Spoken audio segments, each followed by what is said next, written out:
Vamos então falar do Che Guevara, que eu acho que o cara que virou camiseta, mas o lado oculto Sim, é bem forte é forte. e as pessoas simplesmente ignoram, né? As pessoas Sim. ficam com o Diário de Motocicleta, que é um ótimo filme. Ah, O Garcia Bernal tá gato. Exatamente. isso aí é justamente o que eu tava falando lá no comecinho. Às vezes não tá errado o que você tá mostrando, só que você tá mostrando uma face. No meu quadro do canal que eu falo Quem Foi, eu tento trazer essas duas abordagens. Então, por exemplo, Che Guevara. Eu cito, por exemplo, no começo, que quando ele era criança, ele dava o agasalho dele para as pessoas que estavam com frio. Pô, legal. Só que aí depois, 20 anos depois, ele tava assassinando pessoas, tava assassinando opositores.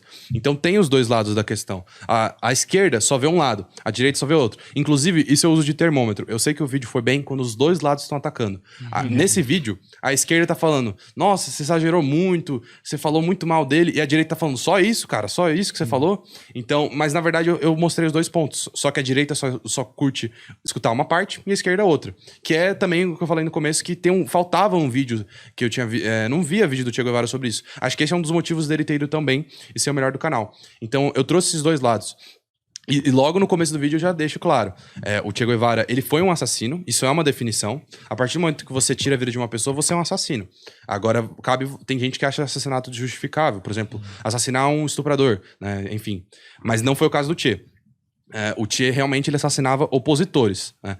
E uma coisa também que a gente falou da questão da homossexualidade e tal, isso é uma coisa que a direita exagera. O Che Guevara não é assim, ele era contra gays, ele colocava os gays no paredão e executava eles. Não era bem assim. O que aconteceu é o seguinte, naquela época, tinha o ideal do homem másculo, né? Do homem ideal socialista, que era uma coisa que tanto a direita quanto a esquerda tinha, né? Que era o homem que vai lá, vai trabalhar, vai pegar a mão na massa, e esse homem não podia ser gay, ele não podia ser homossexual. Se ele fosse homossexual, o que ia acontecer? Ele ia ser executado? Não necessariamente. Ele ia para um campo de reabilitação, que tinha no mundo todo, mas em Cuba principalmente, por conta da ditadura, eles conseguiram...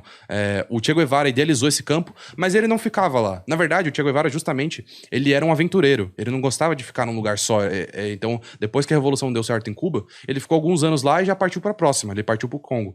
Então, assim, o pessoal acha, o Che Guevara ficou lá executando os gays. Não, os gays, eles iam para esse campo de reabilitação, tomavam medicamentos, eram ensinados outras coisas, e aí sim, se não tivesse resultados, eles iam acabar sendo executados. Mas não era o Che que estava ali. O Che teve o papel central na Revolução, né? Não na administração de Cuba, e sim na Revolução. E sim, na Revolução, outro contraponto. Por exemplo, ele era médico e ele ajudava pessoas feridas dos dois lados. Então, por exemplo, o soldado do Fulgêncio tomou um tiro, ele ia lá e ajudava o cara. Porém, se era na hora de executar, ele narra no diário dele que ele fazia execuções, ele se tinha peso, né? Agora é uma coisa que também a direita exagera. O Che Guevara era um psicopata e tal. Não. Ele narra no diário dele as execuções e ele sente remorso. Porém, ele não deixa de fazer, né? Então, assim, na minha concepção, essa é a minha visão. Eu não gosto do Che Guevara justamente por isso. Primeiro que ele é um médico, e eu acho que um médico tirar a vida é uma contradição completa, né? Porque, por exemplo, médicos de batalha, eles vão lá na batalha, eles podem até pegar um rifle para proteção, mas eles vão ajudar as pessoas, né? O Che Guevara não. Ele ajudava, mas ele também, na hora de matar, ele matava. Isso também somado à questão ele nunca foi democrático, o Che Guevara nunca acreditou na democracia, ele acreditava sim no socialismo como forma de ditadura, em que ia ter um líder central, ele poderia, por exemplo, ter apoio do povo, mas tem que ter uma figura central e ela que vai administrar o país. Então essa também é uma outra coisa que eu discordo dele. E aí você vai garimpando, você vai descobrindo cada vez mais facetas dele, que assim... Outra coisa, por exemplo, um lado bom, assim, que a esquerda vê e a direita normalmente fecha o olho. Sim, ele era ligado a pautas sociais, por exemplo, ajuda econômica e tal. Porque a direita quer pintar o cara como um psicopata completo, que nem queria que os pobres ficassem bem. O que eu acredito, pelo que eu estudei dele, é que sim, ele queria que os pobres tivessem uma condição de vida melhor. Obviamente, por exemplo, pobres homossexuais não, esses precisavam de tratamento. Mas, enfim, os pobres gerais de Cuba, ele via, assim, ele tinha uma paixão em ajudar essas pessoas. Só que as armas, os métodos que ele usava, né, as ferramentas, os meios para atingir esse fim, eu não concordo muito. Na verdade, eu não concordo quase nada. Fora que eu já ouvi história até de gente aí que fala que ele tinha tesão em matar, né? Não tem comprovação científica. Exato. Mas é que aí que cria difícil. os mitos, né? Porque assim, não tem como a gente ter certeza. Obviamente o cara pode estar falando no diário dele ali, né, pra passar um pano. Não gostei, mas na hora ele tava lá matando. Não tem como a gente ter 100% de certeza. Mas tanto os historiadores do Ocidente quanto os mais voltados pra esquerda, eles enxergam sim que o Che Guevara tinha remorso, ele não era um psicopata, não tinha problemas, nunca ficou comprovado que ele tivesse algum tipo de problema mental que tirasse o remorso dele, tirasse a empatia.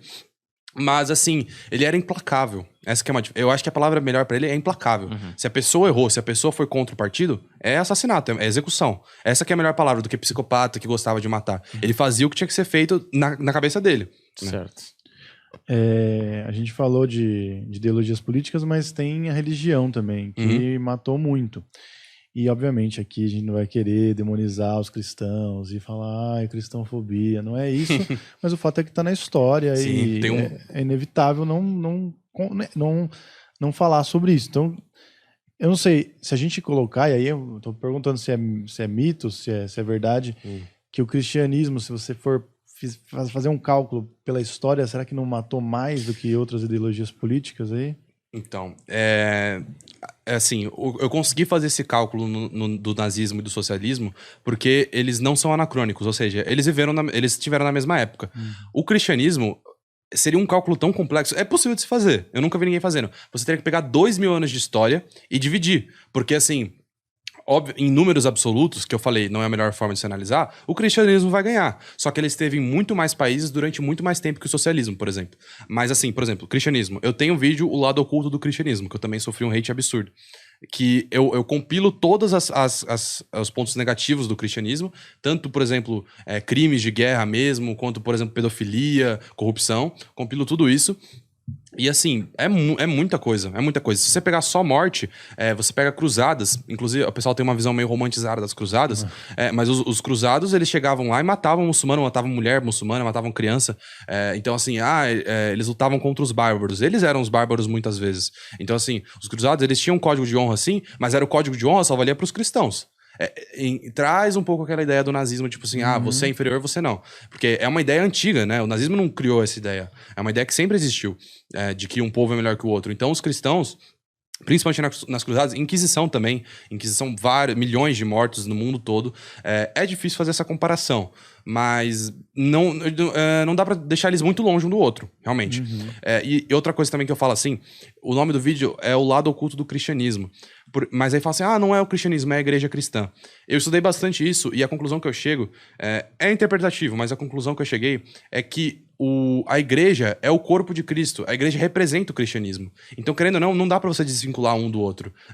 Porque isso também é uma diferença de ser uma religião e uma crença. Se você tem uma crença, você não tá vinculado a nada. Você tem uma religião, você tá vinculado a uma instituição. E querendo ou não, você vai ter que pagar o preço de estar vinculado a essa instituição. Tem essa diferença gritante aí. Porque assim, o que a gente sabe de Jesus são as histórias que são contadas. A mensagem dele é maravilhosa e obviamente isso não está misturado com as mensagens. E nem tinha igreja. Esse é um grande igreja ponto. Cristã, não? Agora, a partir do momento que a igreja assume e faz todas essas coisas, a igreja não tem nada a ver com Cristo, e sim, o cristianismo é a igreja. Então, realmente, sim, os ensinamentos de Cristo foram deturpados completamente, né? Mas assim, querendo ou não, aquilo é o cristianismo, né? Porque é a igreja, né? Então, é difícil. Você pode falar que você acredita em Cristo, mas não na igreja. Aí tudo bem. Mas se você é cristão e se denomina como membro da igreja, você tá sujeito a todos os crimes que eles cometeram. Mas assim, é difícil, né? Porque se você analisa a história, ninguém se salva. Nenhuma instituição se salva, basicamente. Nenhum país se salva. Qualquer país do mundo vai ter cometido crimes. Então é uma questão complexa. Mas é importante sim você estudar a história justamente para você não repetir. Para você não deixar ideologias mais extremas, tanto na igreja também, ideologias extremas que existem na igreja, você não deixar elas ganharem espaço pra você. Peraí, o que aconteceu quando a igreja ganhou muito espaço? Justamente foi na Idade Média.